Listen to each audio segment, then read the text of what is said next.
કચ્છી યુવાનોના ખેલકૂદના ઘડતર માટે રવિવારે માંડવીના મસ્કા મુકામે Bachubhai Rambhiya sports complex cricket એકેડમીનું ભારત સરકારના રેલવે સ્થાયી સમિતિના ચેરમેન શ્રી દિનેશભાઈ ત્રિવેદી, સંસદીય સચિવ શ્રી વાસણભાઈ આહિર, સાંસદ શ્રી વિનોદભાઈ ચાવડા સહિતના મહાનુભાવોની ઉપસ્થિતિમાં ખુલ્લું મૂકવામાં આવ્યું હતું. સમગ્ર કચ્છના ક્રિકેટ અને ખેલકૂદના વિકાસ માટે મહત્વના કદમ તરીકે ગણાવાતા આ સંકુલને રવિવારે લોકાર્પણ પ્રસંગે શ્રી દિનેશભાઈ ત્રિવેદીએ ભારતને આઝાદી અપાવનાર કચ્છના સપૂત પંડિત શ્યામજી કૃષ્ણ વર્મા અને વીર ભગતસિંહને યાદ કરી કચ્છીઓના દિલમાં પૂરો સંસાર સમાઈ જાય છે તેમ કહી નાના ગામમાં સ્પોર્ટ્સ એકેડમીનું કોઈએ વિચાર્યું નહીં હોય ત્યાં રાંભિયા પરિવાર દ્વારા યુવા પેઢીમાં ખેલકૂદના ગુણ ખીલવવા સાથે કચ્છમાંથી સારા ખેલાડી તૈયાર કરવાની નેમ સાથે ક્રિકેટ એકેડમીની સ્થાપના થઈ છે તે બદલ તેમણે ખુશી વ્યક્ત કરી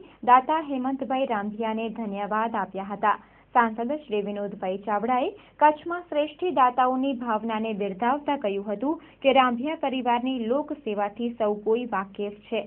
મસ્કા જેવા નાનકડા ગામમાં ક્રિકેટના વિકાસાર્થે એકેડમીની સ્થાપના આવનારા દિવસોમાં રાષ્ટ્રીય આંતરરાષ્ટ્રીય ક્ષેત્રે નામના કાઢતા ખેલાડીઓ તૈયાર થશે અને સરકારના માધ્યમથી રણજી ટ્રોફી સહિતની ટુર્નામેન્ટ યોજાય તેમ જણાવી સ્ટેડિયમના વિકાસાર્થે MP ગ્રાન્ટમાંથી ₹5 લાખની જાહેરાત કરી હતી. કુટીર અને મીઠા ઉદ્યોગ રાજ્યમંત્રી તારાચંદભાઈ છેડા તરફથી પણ આ પ્રસંગે શુભેચ્છા પાઠવી MLA ગ્રાન્ટમાંથી ₹3 લાખની ગ્રાન્ટની જાહેરાત કરાઈ હતી.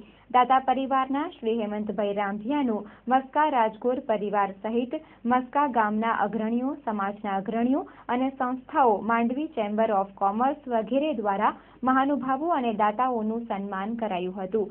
સ્પોર્ટ્સ એન્ડ સોશિયલ ક્લબ ભુજના સેક્રેટરી શ્રી સંજય ઉપાધ્યાયે હેમંતભાઈ રાંભિયાનું મોમેન્ટો અર્પણ કરીને સન્માન કર્યું હતું. અમેરિકી કોન્સ્યુલેન્ટ જનરલ માઇકલ એવન્સ, જામનગરના સાંસદ પૂનમબેન માડમ સહિતના વક્તાઓએ પણ ઉદ્બોધન કર્યું હતું. આ પ્રસંગે કચ્છના પૂર્વ સાંસદ પૂનમબેન જાટ, વિમલા સુદ, સાંસદ મેઘવાલજી, સરપંચ શ્રી પ્રેમાબેન પટેલ, ચંદુભાઈ વાડિયા, નવઘણભાઈ આહિર, જીગર છેડા, વિજય છેડા, અરવિંદભાઈ જોશી, ઘાટકોપર સેવા સમાજના રજનીકાંત મહેતા, કીર્તિભાઈ ગોર, વેસ્ટર્ન રેલવેના મેનેજર શ્રી અગ્રવાલ, ક્રિકેટ તથા ટેલિવિઝનના ક્ષેત્રની હસ્તીઓ અસ્મિત પટેલ તથા મહેક ગાયક નિલેશ ગઢવી સહિતના કલાકારો, ક્રિકેટરો, રાજકીય પદાધિકારીઓ, અધિકારીઓ અને ગ્રામજનો આ પ્રસંગે મોટી સંખ્યામાં ઉપસ્થિત રહ્યા હતા.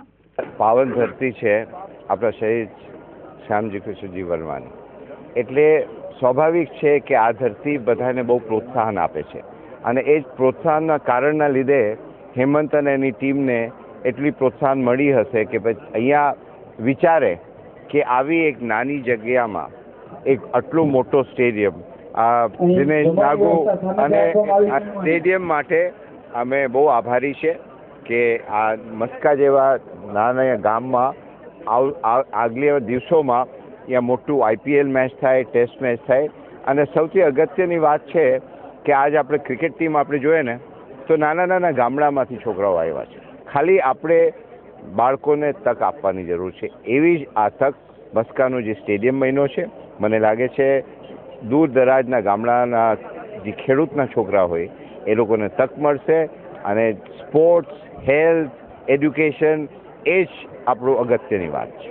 જો એક તો પહેલાં આ કાર્યક્રમ એક ઐતિહાસિક કાર્યક્રમ આપણે ગણી શકીએ, કારણ કે મસ્કાની ધરતી ઉપર આજે લગભગ 18 જેટલા સાંસદ MPs સાથે ભેગા થયા બચુભાઈ રાંભિયા સ્પોર્ટ્સ કોમ્પ્લેક્સના ઉદ્ઘાટન પ્રસંગે, જે આજે તારીખ 10/1/2016 રવિવારના આપણે 10 કલાકે આજે એમનું મુહૂર્ત કર્યું.